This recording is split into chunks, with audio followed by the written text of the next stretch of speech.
মসজিদ ও ঈদগাহে সবাই একসাথে বসে আছে।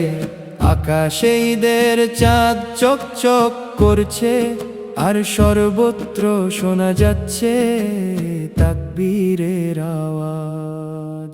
আকাশে ঈদের চাঁদ দেখা দিয়েছে, ঈদের এই আলোকোজ্জ্বল পরিবেশে তাকবীরের ধ্বনি প্রতিধ্বনিত হচ্ছে।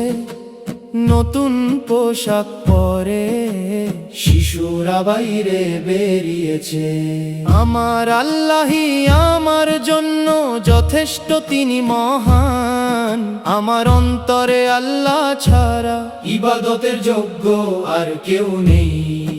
মুহাম্মদ মুস্তাফা সোয়ের নূর আলো সর্বত্র ছড়িয়ে আছে।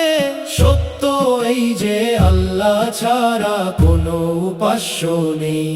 হে আমার মালিক, আমি সর্বদা কেবল আপনার কাছেই চাই। হে আল্লাহ, আপনার রহমতের ছায়ায় আমার ওপর চিরকাল বজায় রাখুন। কিয়ামতের দিনে রোজে মাহশর আমাদের সবাইকে একত্রিত রাখুন। আমার পরিবার ও আত্মীয় স্বজনকে জান্নাতে এক করে দিন।